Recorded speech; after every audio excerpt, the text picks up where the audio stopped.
Okay, hoping you all can hear me all right. Um, this is our writing and editing class. Lots of slides, 40 slides. Okay, I'll give you the slides separately from the presentation. A lot of them, the ones you can just read that are very helpful for you to just read, I will give to you to read. I won't read them for you, but I'm going to highlight some stuff as we go along. Okay. We're going to be talking about writing and editing for law specifically. Okay, here we go. All right, so here's my approach when I go about doing any sort of legal writing. I stole this from Brian Garner when I was in school, and I think it works out really well. Okay, four different personas. All right, that we put on when we're doing writing. The first one is the madman persona, and that's where you are free of any constraint and you just come up with all your great ideas. Okay, and that's where you need to start. And of course, there's many ways to do this, and you figure out what works for you. But this is a good way to do it, a good formula. So the madman is where you all your ideas, you're just writing it out, brainstorming, pulling in quotes, and you might have a few ideas about where your sections, what's going to be in certain sections, and pulling quotes in there and making little notes. Maybe use a brainstorm map, that sort of thing. And after the madman's done, then you put on the architect. Okay, the architect. Um, is where you start organizing it, right? So you start structuring some of those ideas, right? Getting ideas for what whole paragraphs are going to be, moving them around, working on your roadmap, that sort of thing. The carpenter comes in. So you've been writing sentences as you've been doing this, but you haven't worried about how perfect your sentences are. Okay, well, the carpenter comes in, and that's the one who starts worrying about the structure of the actual sentences and your word choice. Okay, and then the very last persona is the judge. And that's where you go in, and I have in a slide deleting unnecessary parts, but that's where you go sentence by sentence. I really do. I really do when I write. I go paragraph by paragraph, then sentence by sentence, and then word by word. I spend a lot of time looking at my word choice and do I need this? Is it clear? Is it unclear? Should I elaborate? All that kind of stuff. Really, the judge comes in at the very end when you're being really strict. All right, so there's not exactly a bright line necessarily between the carpenter and the judge, but what you don't want to do is stifle yourself by bringing out the judge when you should just have the madman. Okay, it's okay to have crazy sentences at the beginning. All right, then you come in and you look at these slides, you read the red book, and then you edit it all down. Okay, this is just one proposed way to go about this. All right, so what I've done is we have some very detailed specific slides all throughout the presentation, but up front are this is my general advice, and also this is the things that I catch the most. Okay, and what I did is I went back through the students from last year. I looked at their synthesis problem, and I pulled a lot of the things that I spent time trying to fix with them, and I'm putting it right up here, right up front for you. Okay, number one, just a general tip, I really would read that red book. It's nowhere near as difficult as the blue book. Okay, it's very helpful. If I recall, there's a section in there on formal language and what's uh, more formal, and they have a lot of examples. I would definitely take a look at that. One of the things that I end up correcting most, and it's hard to communicate with one specific rule, but that one of the things I correct the most is use of informal language. Okay, and I believe we'll have some examples, and I pulled some from student work as well. But you want to write formal. You want to write overly formal, not big words, not confusing. You don't need to get your thesaurus out constantly. We don't want the reader to have to consult the dictionary, but we do want to write formal. Okay. All right, so I believe I talked to you about in class. Well, first of all, read Professor Andrew's slides. They are very helpful. I liked them a lot. I agree with everything she said. She had some stuff in there that I didn't put in here just because I didn't want to be redundant. So definitely check out her slides. Stuff like the quotes, about quotes within quotes and things like that. Take a look at those slides. They're on Moodle. Okay. All right, so I talked about this in class, last class. This is how I approach every document, and also ideally paragraphs. All right, tell me what you're going to say. That would be your roadmap or introduction or your topic sentence for a paragraph, right? And then you say it, and then you tell me what you said, which would be your conclusion, right? Conclusion for the document and conclusion for the paragraph, ideally. Sometimes it's just a little too redundant to have a conclusion in there, but if it's not clear, we want to have a conclusion in there, okay? Next tip, like I said, use formal language. That's something I'll be working on you, or many of you with all semester. All right, next tip, every paragraph should begin with a good topic sentence without exception. Bottom line, and I do that in my writing today still. Every paragraph has a good topic sentence. It tells me what the paragraph is going to talk about, and in that sentence also includes why I care. Okay, because if I can say so what, all right, to that sentence, like why does that matter? Then it's not a good topic sentence. Okay. All right. So next tip: tailor the writing to your objective. Okay. What we're doing is explaining the law, right? Analyzing the merits of a particular claim. So we want to be very objective and consider all sides. We want to consider all sides. Okay. If we're trying to persuade the judge, we're not going to spend a whole lot of time. Um, we deal with our opponent's strongest arguments, right? We deal with them, but we don't devote any more time than we need to than to deal with them. Okay.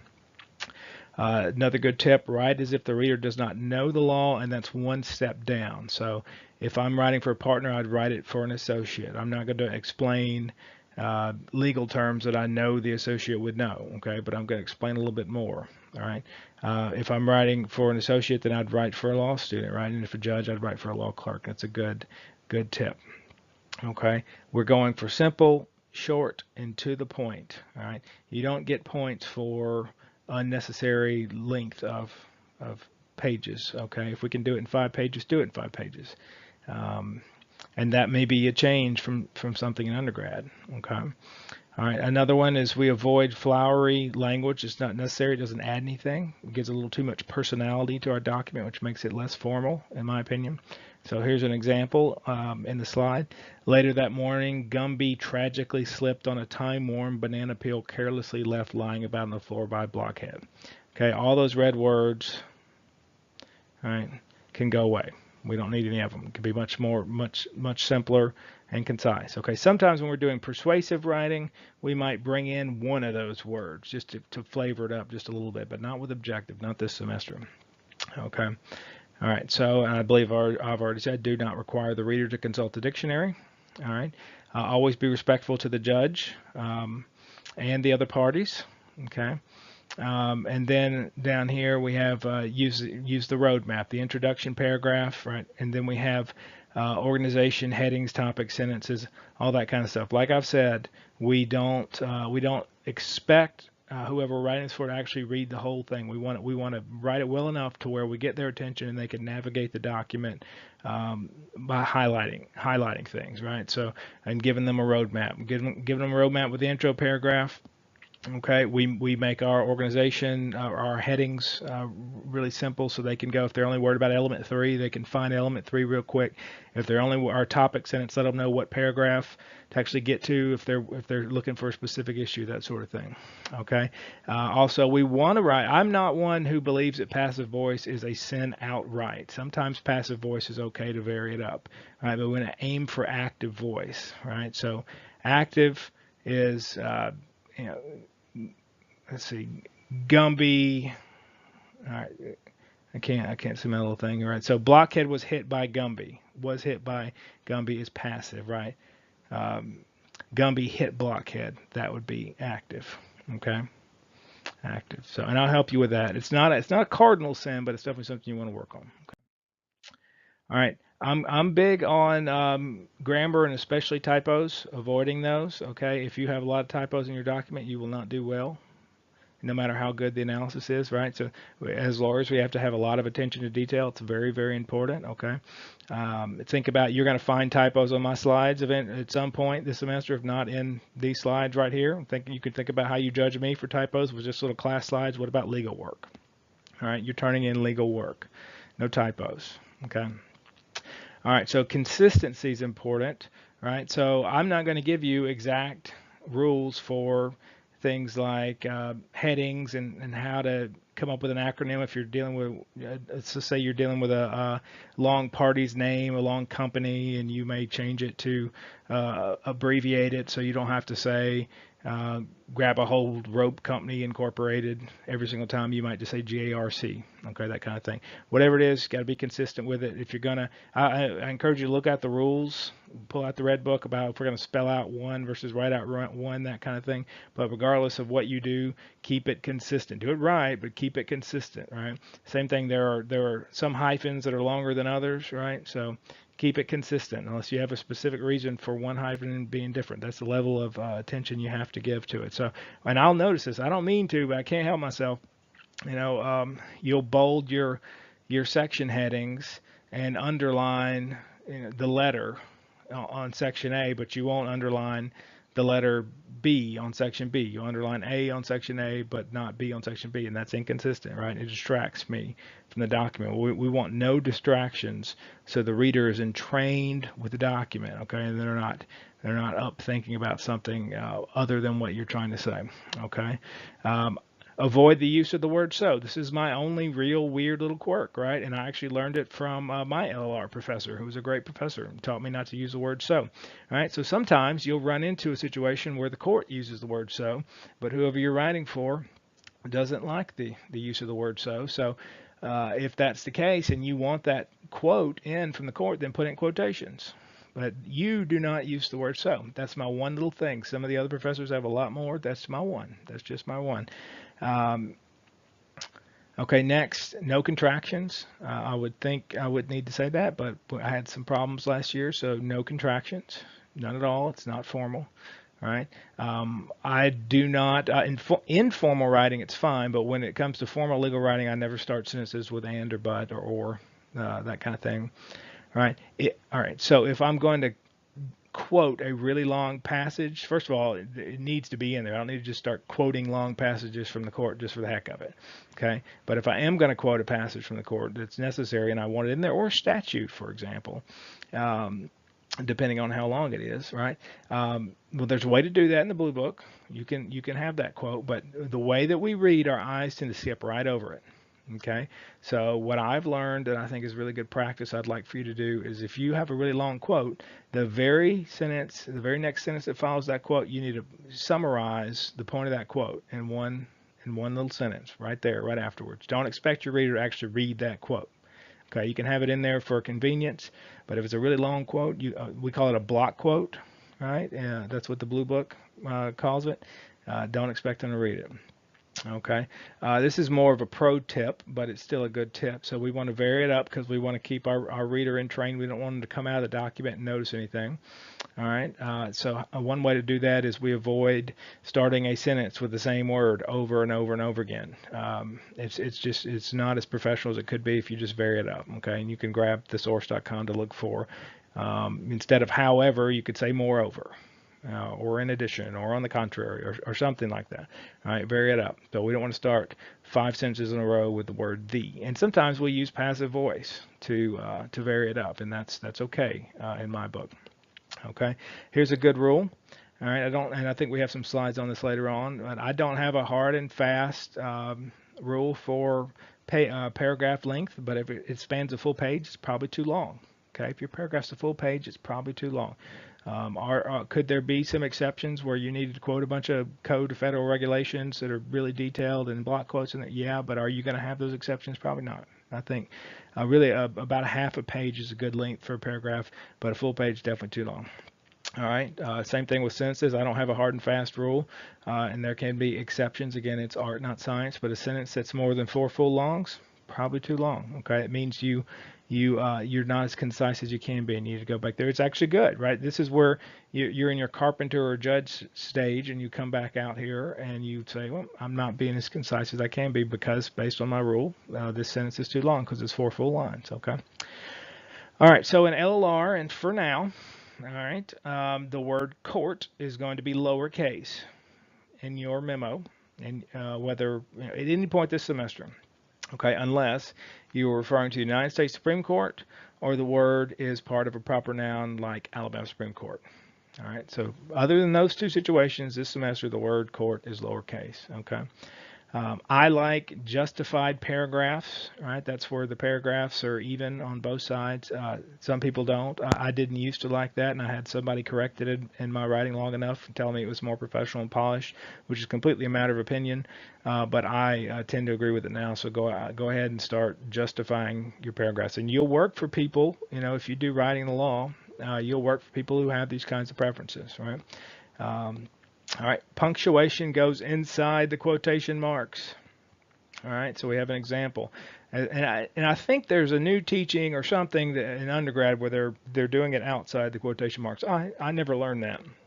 Okay, um, but I saw it a lot last year, so let's correct it now. As the court has routinely noted, Title VII is not a general civility code.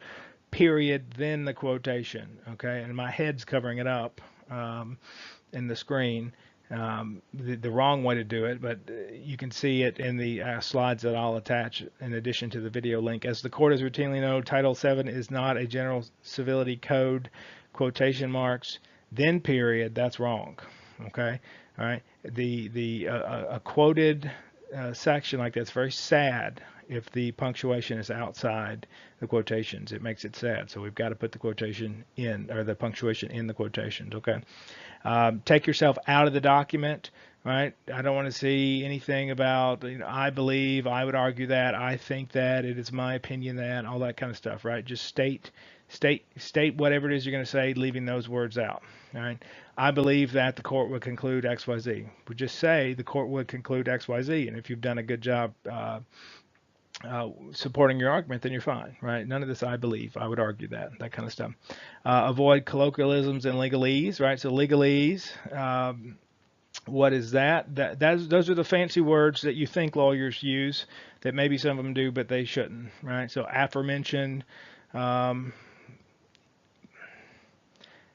think Professor Andrews had a good one, whilst, right? Anything that sounds too henceforth, anything that sounds too lawyery, we leave that out. Okay, we want very simple, plain English. Colloquialism, right? So that's these common expressions that we don't use in our writing. I had a student last semester who wrote. We were dealing with a situation where they were out having some drinks at a restaurant, and she wrote in the issue statement whether or not it was okay for them to turn it up at a restaurant, which I didn't even know what that meant. I had to look it up, but apparently turn up or turn it up or something is slang. So we want to avoid that kind of stuff. Right? More than meets the eye. I think I had a student do that as well. That kind of stuff. Okay. All right. Tense. Tense is something that I saw students struggle with. My head's blocking it, so you'll have to look at the slides if you want to see exactly what I wrote there. But here's the rules. Okay.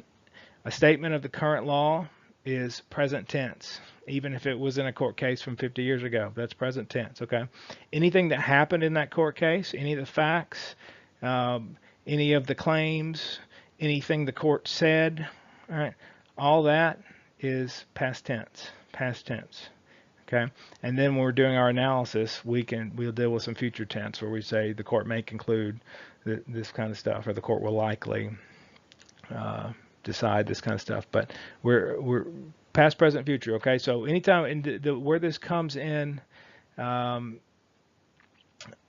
that's the biggest problem for students is when they're doing case illustrations and they're explaining the facts of a case, and they'll say it in present tense. Like the plaintiff, in Smith versus Jones, the plaintiff is an angry veteran who said XYZ. All right. Now the plaintiff was. That's who the plaintiff was. The plaintiff may still be an angry veteran who said XYZ, but I don't know. Right. So we're going to go with was. So that's how we do it. Okay. Here's another thing that may be just specific to me, but it comes from my desire to teach y'all how to use these legal tools practically, right? The skill set we're building, and that's avoid the temptation to give a history lesson. Okay, I am interested in what the law is currently. Any partner you work for, or if you clerk for judge, they're going to be interested in what the law is currently, okay, and not how it has evolved over time. So save yourself some trouble with that. Just tell me what it is. Sometimes you can make it even more confusing. and I should correct myself to say some courts are interested in how it's evolved, and that's important for them to provide a comprehensive opinion. So you will see that, and clerks may be interested in the history. And you'll see that in some of the cases you read. But in terms of our practical approach to LLR here, just what is the law now? Okay. All right. So even though you may see courts do this, I encourage you not to write in order to when you can simply say to. Okay, saves you space, saves you, gives you more words, right? So this is the kind of thing the judge does when the judge comes out, all right, and starts editing, right? So I could write in order to prevail on a claim, or I could just say to prevail on a claim, okay? And I see in order to a lot, so you can work on that. All right, all right. So examine your use of the word that. Okay. There's a whole slide in here about that versus which, okay? But that's not what I'm talking about here. I'm just talking about when you're done writing and you pull the judge out, go look at your use of the word that. A lot of times you don't even need the word, okay? If it's not necessary, delete it. If you don't find it, I'll find it, okay? And I got this from a senior partner, one of the best lawyers I ever worked for. He hammered that out of me because a lot of times we use it and we don't need it. Okay. Do not capitalize claims like battery negligence, or if you call it a trespass claim, that doesn't make it a proper noun. Don't capitalize these claims. Okay. Avoid in the case of, right? When you're introducing a case. So incorrect is in the case of Smith versus Jones. You don't need to say that. All right. You just say in Smith versus Jones. Okay. All right. If you're going to write his or her, intentional or reckless, damage to property or person, that kind of thing. You do it by actually writing it out, his or her, intentional or reckless, right? Don't use the slash. That's informal, in my opinion. Okay. And here's something else that students struggle with at the beginning sometimes, right? The court doesn't allege, claim, believe, argue, any of that, right? The court concludes. Whatever it says, that's the conclusion. Or maybe if we're dealing with some case where a court's been overturned and we're discussing that, maybe then we would say something like that. But unless that's the case, and that's not going to be the case for you this year, okay, we're going to say the court concludes, or it states, or it finds, it determines, right, that kind of stuff. The court does not believe. Okay. All right. Writing basics. Okay, effective paragraphs, right? So our paragraphs deal with one idea. It's just like you learned in English Comp, okay? Ideally, and for me, every time the topic of the paragraph is announced at the very beginning, it's a topic sentence. I will be looking at that specifically. I can't help myself, right? Got to have good topic sentence, right? All right, and everything you say in the paragraph relates to that topic sentence. All right, each sentence flows into the next, all right? And I have a section in here about ideally the conclusion is also announced at the end of the paragraph. If it's not already clear, you might have a 3-sentence paragraph where the last sentence you just said your conclusion, or it's very obvious because it's right there in front. It's a very short paragraph. Maybe then we don't, it's okay, it's art, not science. Maybe then we don't need a conclusion sentence. But when we have our longer, more complex paragraphs, we definitely want a conclusion sentence. It's like a sandwich, okay? Tell me what you're going to tell me in the topic sentence. Tell me in the paragraph, tell me what you told me in the conclusion sentence. I'm not as strict on the conclusion sentences as the topic sentences, but I do recommend them if you can fit them in there where they make sense. Okay, so here's some common paragraph patterns. I'm not going to read these to you, but the first and the last one, the assertion and the details, right, and then the definition and the explanation. All right, so the assertions, the topic sentence, the details are in the paragraph, right? Definitions, the topic sentence, the explanations, paragraph. Those are the two you would be using for synthesis. Okay, and generally the two that I use, assertion then details is one that I use primarily when I'm writing the law and analysis. Now I may use the data then conclusion or chronology if I'm writing facts. Okay, all right. All right, effective paragraphs. All right, we already talked about topic sentences, transitions. All right, I have a lot of respect and love good transitions, right? And they're definitely needed if it's not clear. So that's transitioning from one paragraph to another paragraph, and then sometimes between sentences. It's not always necessary. It just depends on the flow of the sentences in the paragraph and what your topic of the paragraph is. But if you don't have headers, all right, sections to separate out what you're talking about in each of your paragraphs, then you definitely need transition sentences. So then your topic sentences also have a transitional phrase in them. So that'll be something like, in addition to X, Y, Z, comma, and then the rest of what would be your topic sentence, or first, and then the next paragraph second, and the next paragraph finally, that sort of thing. Okay, but if you have the section headings like we're doing with synthesis in there already, it can feel a little redundant. I encourage you to go ahead and do it anyway. But just know that it's really important when you don't have those headings, or those headings are broader, and there's a lot of more intricate things that need to be discussed under each heading, which is not the case for us now, but it will be next semester.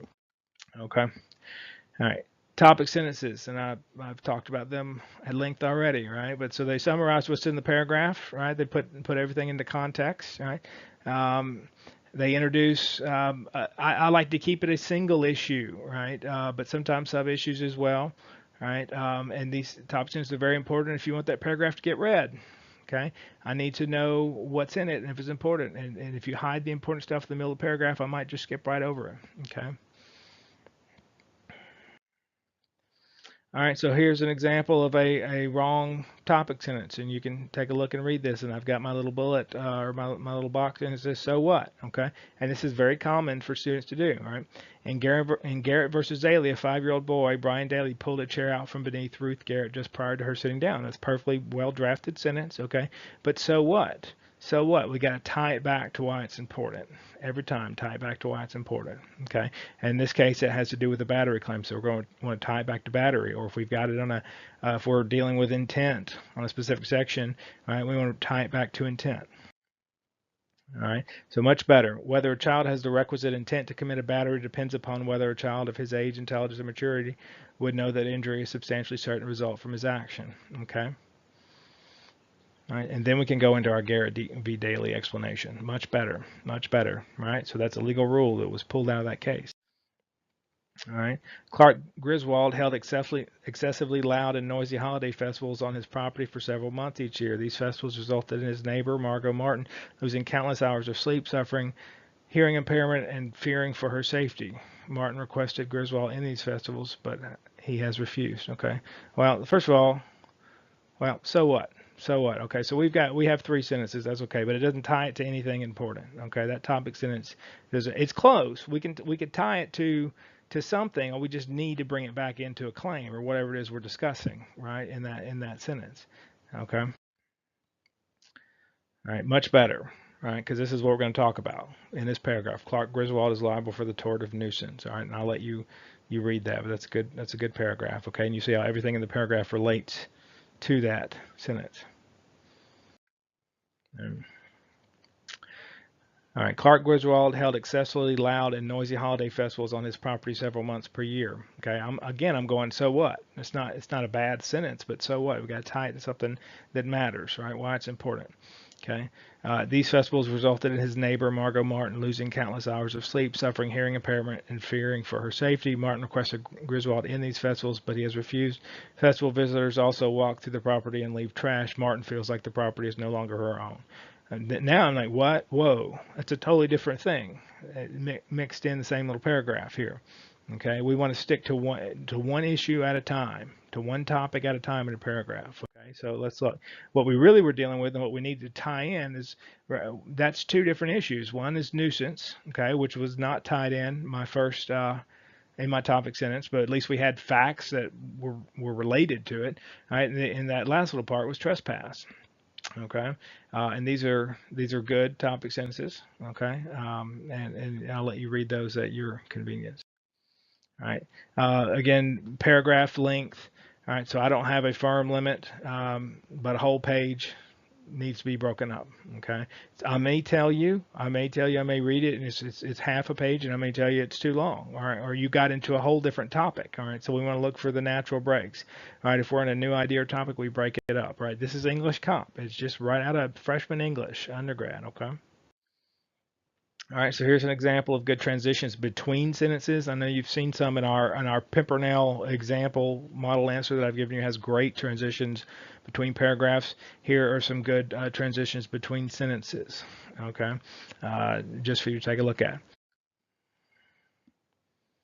All right, and we've already talked about all this. Okay, transitioning between paragraphs and why it's important. Okay, and this is just a look at how we would organize headings. Okay, we're going to teach you how to form them as conclusions later this semester, but how we'd go about and organizing. Right, so nuisance is we're only focused on one claim, and we're dealing with a criminal charge in our synthesis problem, which will be the same one we use for application and reasoning. Right, so it's only one of these. All right, but see, it's nuisance here, broken down by elements, just like we're doing with battery. Okay, and then trespass is broken down by elements. It's very simple. All right, so then we have a roadmap right up top for those torts. All right, and we always begin. I do this no matter what I'm writing, even if I'm writing a long email. Okay, if I was writing a long email to a partner, I'm going to tell them bottom line up front. I'm going to tell them up front. Here's what I'm talking about. Here's what I'm concluding. Okay, and we do that. You're not going to have any conclusions, any real conclusions with your synthesis, but that'll be the last time. After that, you're going to have conclusions, right? But we have that in our intro, our roadmap paragraph. Okay, and also general rules. You'll see a lot of general rules. Courts quote them commonly. And you'll see they'll have them in their intro paragraph that don't really relate to a specific element. Where do I stick those? Well, if you need them, if they're helpful, if they help explain the law, or if we need to have it in there, you put it in your roadmap. Okay, it's the very first paragraph. Sometimes it's more than one paragraph, but it's the very first 1, 2, or 3 paragraphs. Okay. All right, so we've talked about several of these in class. Here's a perfectly good um, roadmap. Okay, and check out how they've laid out the elements. That is, I love to number elements because numbers catch our eyes. If we're doing a power skim, we'll see these numbers and we'll stop and pay attention. So I love to do numbers when I do elements. I like to do it exactly like that. Okay, I do the open and close parentheses, and so a full parentheses as opposed to just one. All right, and I like the semicolons. That's the way I do it, right? And we make sure we have that in our intro paragraph. And you see, if you look at the ABC below, you see how it relates to, and it gives us the roadmap for the organization of the entire document. All right, and I'll let you read this, but it's good for transitions, explaining, showing how they're transitioning between paragraphs, first, second, third. All right. And all of those are a topic sentence that would work on their own, but to make it a transition, they're adding in that third. Okay, first, second, third. Okay. All right. So here is this actually came from something I wrote, I think, when I was a 3L. Now check it out. Check out what I did. I've already told you not to do that. I've learned not to do. I started in order to. Do I have to start it with order to? No, I can just say to. I say those two words. But other than that, it's good. Okay, and it's showing you this is a little bit different when you don't have elements, and we're showing you there's 2 considerations, right, for a hostile work environment claim, and then it's broken down into those 2 considerations. The first is subjectively reasonable, subjective, and the second is objective. Okay, and you can see the topic sentence there, and then what the paragraph, what the sentences that follow, what they would be related to. Okay, so it's there for you to read. Okay, editing. All right, so I'm not going to read all these editing slides to you. I'm just going to highlight some of the issues that are more common, but they are all good. They are all good, and I do recommend you read them carefully. Okay, so now we're looking at punctuation. All right, the Oxford comma. All right, so here's what we do. All right, so let's look at when we're doing list and where to use commas. Right, so we put Dupler claimed the defendant screamed, comma, hollered, comma, and berated her. We have that second comma in there. Okay, if there's 5 lists or 5 items, we have commas all the way up to the end. Okay, all right. The way we don't do it, and I think maybe they do this in newspapers or something now. All right, we don't put screamed, comma, hollered, and berated her. We have that extra comma in there. Okay, that's how we write. All right. And then this is something that students commonly do as well. So we want to use a comma after an introduction. All right. In the case at hand, comma. All right. Um, although she was unaware, comma, that kind of thing. Also, when we have little interruptions where it's kind of an aside almost, I prefer commas over dashes, although every now and then I'll use a dash. But the plaintiff, who is now quadriplegic, right, set off in commas, claims that the defendant severed her spinal column. Okay, it's almost like an aside. We set that little clause off in commas. Okay. All right, semicolons. Here's my rule for semicolons. If you don't know exactly what you're doing, all right, just don't use them. You don't need them. You can just do a whole new sentence, right? When I use them, they're like a special weapon. They're like the trump card that I have in the deck that I only play every now and then, and really only with persuasive writing. Okay, some people like them. I'm not gonna, if you use them right, I'm not gonna say anything. But if you're not sure, I would just avoid it, right? Except for list, okay? So I have lived in Miami, Florida, semicolon, Tallahassee, Florida, semicolon, Yuma, Arizona, semicolon, and Birmingham, Alabama, right? Definitely use them for lists, right? Before, because otherwise it's just going to be really confusing in that scenario. Or Miami, comma, Florida, comma, Tallahassee, comma, Florida, comma. All right, so that would be a good spot to use a semicolon. And another spot that's similar is when we use elements, right? When we put our elements out, it just separates it up, all right? Makes it clear, more easy to read. Okay. I'll let you read about the parentheses.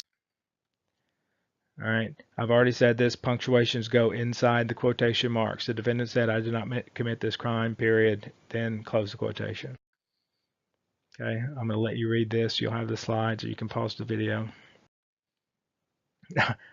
My video won't let me go back, but do note that there's spaces between your periods. So it's you hit the period when you do these ellipses, you hit the period, then you hit the space bar, then you hit the period, then you hit the space bar.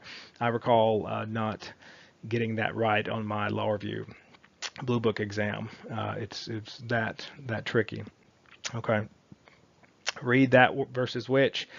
Slide, note that 95% of the time that is correct, and if that is incorrect, then it's comma which, okay? All right, I'll let you read this, but I am dead serious, and if you want to do well in LLR, and more importantly, much more importantly, if you want to develop and be the best legal writer you can be, you're gonna need to wrestle with every word. All right. You start, it can be as rough as you want it to be at the beginning, but by the end of it, it's like the statue of David. You mold it down, and you really, do I need that word? All right. Does that make the most sense? Should I split this up? All right. So you really do need to put a lot of time and effort into to writing these documents, not just for LLR, but for practice, right? So this is practice. I did the practice was like LLR times 10, but it was the same work ethic. It was the same attention to detail.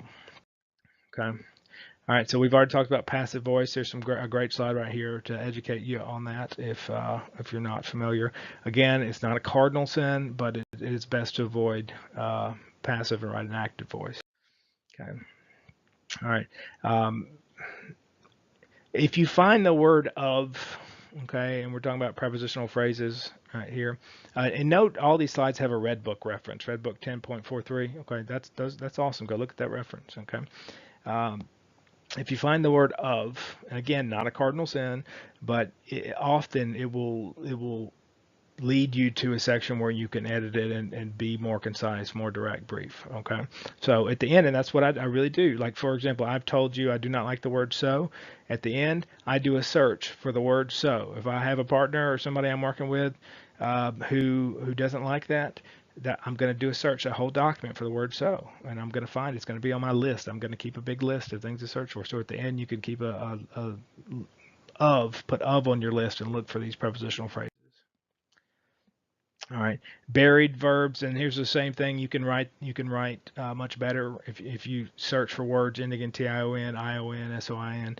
All right, and you'll find these situations where you have these buried verbs. So the parties conducted negotiations, right? And you can just write it actively. The parties negotiated. Okay, the father endured a garnishment of wages for child support. All right. The father's wages were garnished for child support. Okay, that's passive. All right, here we go. We're getting better. The court garnished the father's wages. Okay, much better. See how 10 words, 8 words, 6 words. Okay, this kind of thing the judge does at the end. At the end. I like this little quote up here. We're talking about verbosity and tone. Simple prose is clear prose, and simple prose is smooth and rhythmical is readable prose. Let your ideas alone do the impressing. If they look dull to you, there's only one remedy: upgrade them. Don't try to camouflage your weakness with razzle-dazzle rhetoric. You'll razzle-dazzle yourself right into a bog of bull. All right, love it. Although he's doing a little bit of razzle-dazzle rhetoric right there, pot calling kettle situation, but I love it. That's true, right? We're not trying to impress with our writing, all right, with our flowery language, right, or trying to sound clever. Don't be clever. Don't be clever. Okay, the ideas are what's important. The information is what's important. All right, so. Colloquialisms, right? Words or phrases often used in casual speech, not formal writing. So here's a couple: and strapped for cash, got her pregnant, extra bad. Okay. All right, and legalese as well. Red Book Chapter 11 for examples of that. All right. All right, this is a rule that I have. Well, I think there are ways in the Blue Book for you to do this and it be correct. It's just not clear to me. Eventually, you'll get to where you're so familiar with legal citation, you will skip, your eyes will just skip over citation until it's like a whole nother conversation in a document. So if you put your citation in the middle of your sentence, right, it's confusing to your eyes once it's learned how to do that. Now, I think the Blue Book provides that you can do that and shows you how, but for me, don't do it. Just put the citation at the end of the sentence, right? So here's an example. The dissent in Anderson versus State, and then you have this giant citation, and that one's actually not even that big, but it's distracting in the middle of the sentence, which my eyes are trained to just look over. Okay, argued the requirement, yada yada, and then after, okay, we put the dissent in Anderson versus State, comma, and then we just go on and say whatever we're going to say, and we put the citation at the very end, okay, and then something that's even better for me most of the time is I don't even have to, a lot of times I don't even have to mention the court, right? If I cite that case at the end of my, unless I'm specifically discussing the details of a case, okay? If I'm pulling a legal rule from that case, I can just say the legal rule and cite the court. Okay, that's why it's there, right? So I know that it was Anderson or whoever that I know it was that case that said it, okay, because it's the citation right after. So if you don't even need the case name in a sentence unless you're discussing it most of the time. Okay. All right. So what I did, I pulled some student examples from last year just randomly, and I'm showing you some things I corrected just to give you an idea. Of how I operate and to show you some realistic examples. So here we go. Very first paragraph here. This was the roadmap topic sentence, or not the topic sentence, the entire roadmap. Okay, we'll note there's no elements in there, so that's a problem. Okay, but this is the entire roadmap for their synthesis last year. Okay, and what does it start with? Beginning in 1980. Okay, history lesson. Don't care about the history. Okay. And then let's go down and look. The Alabama Supreme Court went on to expanded the definition of outrage. So two things there. I'm going to try my little pen feature. Let's see if it works. All right. Let's see. All right. So expanded. Okay. That's wrong. All right, because it's went on to expand the definition of outrage. Okay, but it's also a history lesson. I just want to know what the definition of outrage is. Okay, I don't need to know the whole history of it. Okay, and then we have in the very next paragraph, and I did omit a block quote here. Okay, similarly in Witt versus Hulsey, and that's not bad. That's a transition sentence, or transitional phrase or word that helps us move from one paragraph to another. Okay. Similarly, in Witt versus Halsey, the tort of outrage is alleged due to the desecration and destruction of a family burial ground. Okay, no, it was alleged. It was alleged. It's past tense because we're talking about a case, something that happened in a case. It's past tense. It was alleged. Okay. Um, Also, unless they go on to tie this to something that matters, I'm going to ask so what as a topic sentence. All right. All right, next. In that case, the defendant claimed that he was unaware of the cemetery when the accident occurred. That's a fine sentence. Nothing wrong with that, except that. Okay, that's a situation where that can come out, and we all do that a lot. We have that in our writing when it could come out. Right, the defendant claimed he was unaware of the cemetery when the accident occurred. Okay, next. After the death of Lloyd's wife, her body was entombed at the Gray Brown Service Mortuary. So was entombed, right? So that is an example of passive. Okay, I'm not jumping up and down about it. All right, but it is passive, right? Um, After a year, mourners started to complain.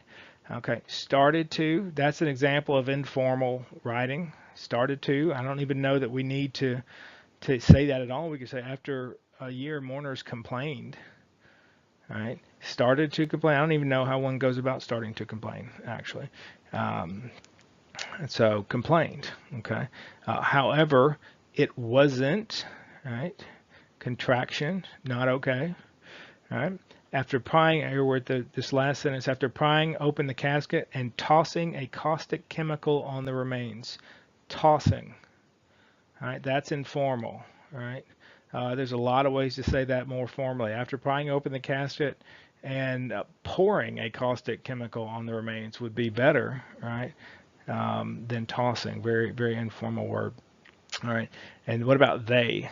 Okay, so let's look at this previous sentence. Without permission from the Lloyd family and without the required permit from the Department of Public Health, employees of Gray Brown Service disinterred the remains of Faye Lloyd. So look at all the people we got going on here. We got the Lloyd family. We've got the Department of Public Health. We have employees of Gray Brown Service, and then we have Faye Lloyd. All right. Um, and then we just say they. So I'm thinking after prying open the casket and tossing caustic chemical on the remains, they bound the casket with who bound the casket? Probably the employees. So you're just going to say the employees. When it's not clear, just say it. No, don't use a pronoun like that. Okay. Lloyd testified that he had been miserable since finding out about the treatment of his wife and was upset and angry. A few things here, or a couple things. Number one, see these quotation marks right there? It should be the normal double quotation marks because they're not quotes within a quote. All right, and then what's the other one? Look at this period out here. The period is very sad and lonely if it doesn't go inside the quotation marks. Inside the quotation marks, okay? All right, next. All right, so here's the full roadmap paragraph from a student. And number one, what's wrong automatically? All right, well, the font's off. Okay, I don't want to. I can't help myself, but I notice that kind of thing. Okay. All right, let's take a look. The Alabama Supreme Court, right? So Supreme Court, that should be capitalized. Okay, so we've already started off on the wrong foot, but that's okay. We can recover from that. Let's keep going. The Alabama Supreme Court first acknowledged the tort of outrage, and then what goes on? What's this? Is there supposed to be the word in there? So that's a typo. Okay, and then we just move into this other sentence. I'm totally confused. Okay. I'm thinking the tort of outrage in this case, right? And then I'm thinking maybe this was supposed to be a period right here, and that was supposed to be the maybe, or in that case, comma, the court gave the following definition. Now check this out. Typo. We're not even, if we follow their punctuation, we're not even to the second sentence, and we already have a typo that egregious, and so that's not okay, right? That says to me, I'm not putting in very much effort if you don't catch that sort of thing, which is a waste of your time. Okay, and I don't want to lecture you all without having done it, but I do want to encourage you to not be the person that does this. Okay, if that were the last sentence in the paragraph, that would not be okay. But being the very beginning, that's just unacceptable. All right, so then we have this really long quote. Okay, and I assume that a period was meant to be here, right? You'll learn how to quote correctly, do these long quotes. It's okay that you don't know how to do this long quote without having done the blue book. Okay, you'll learn how to do the quotes, and I'll probably just show you in class at some point. So the quote itself is okay because they don't know how to do it right yet. It's a block quote. All right, but we do need a period at the end of it. And when we have a big long quote like this, Okay, our eyes tend to just go bleh, and we don't pay attention. Okay, so we need right here, right afterwards, we need to summarize in our own words the point of including that. All right, and if we don't know the point of including it, if we can't put it in a sentence, okay, or two at the most, then we probably don't need it in there. All right, so check it out. Next part. Thus, inappropriate conduct in itself does not constitute extreme and outrageous conduct. Okay, I'm guessing they were trying to say in and of itself. Okay, which is, this is not the correct way to do that. But even if that's what they said exactly, in and of itself, that's informal. Right? We don't. We try to think of a more formal way to say that. So what about thus inappropriate conduct alone? Right? Inappropriate conduct alone. Right? Isn't that a better, more formal way of saying the same thing in and of itself? All right. So check this one out. In the case of, right? So we never need in the case of. We just say in Gray Brown Service Mortuary Incorporated. Okay. All right. So that's a no-no. And then we don't include because it's confusing. When you have this site up in the middle of the sentence, I know the Blue Book might tell you it's okay, but we want to put it at the end. Okay, we're going to put it at the end down here. Put it right here. Okay, because my eyes trick me and I start to think I'm in the middle, that I'm at the end of a sentence, but I didn't get the substance of a sentence. All right, next. She submitted evidence to the court, and even though the court frowned upon. Okay, so that would be an example of something we don't say about the court, and also informal. So what's a better way we could say that? There's plenty of ways we could say it. One would be disapproved of. All right, disapproved as opposed to frowned upon, just not formal enough. Okay. The court frowned upon the conduct displayed by the defendant. The evidence was not sufficient to uphold the tort of outrage. All right, so this is one of those things. It's even difficult to explain, but we don't uphold the tort of outrage, right? So it would be or the crime of battery. Okay, it would be the evidence was not sufficient, or even better to avoid the negative, insufficient. To say the evidence was insufficient to establish the tort of outrage. Okay, or to establish the crime of battery, that sort of thing. Okay, here's another no-no. We don't start a case out at the very beginning with a citation. Okay. All right, because that's just confusing. All right, so if we need to, we could say if we want to refer to that case, let's say we're going to explain it. We'll say in Cunningham versus whoever, comma, and then we move that site to the end. Okay, and then we're very careful. Let's be careful with the word held. Held, right? When the court holds something, it's specific to that case. Okay, we don't ever really have to use the word held if we don't understand. We had, and if you need some examples, go look at our slides from last class about the difference between the rules and the holding. Okay, but we don't really ever have to use the word held. We can say concluded, found, stated, explained, something like that. But so here, this is a legal rule. One who by extreme and outrageous conduct intentionally or recklessly causes severe emotional distress to another is subject to liability. Now that's not a conclusion specific to that case. Okay, so held is not the right word. Let's look at this one here. Consequently, the court, say the court's capitalized, it should be lowercase unless we said Alabama Supreme Court or Alabama Court of Civil Appeals, something like that, or if we're referring to the U.S. Supreme Court. Should be lowercase. Okay, the court held that, right? And then we have another non-specific, although it's better than the last one, but non-specific legal rule here where we're calling it a holding. I would say concluded. So just careful with that. Okay, topic sentence. This next one is a topic sentence. All right, it's just to show you, this is not a good topic sentence. All right. Comparably, another case in Alabama recognized the tort of outrage when the court found the defendant's conduct to be extreme and outrageous. All right.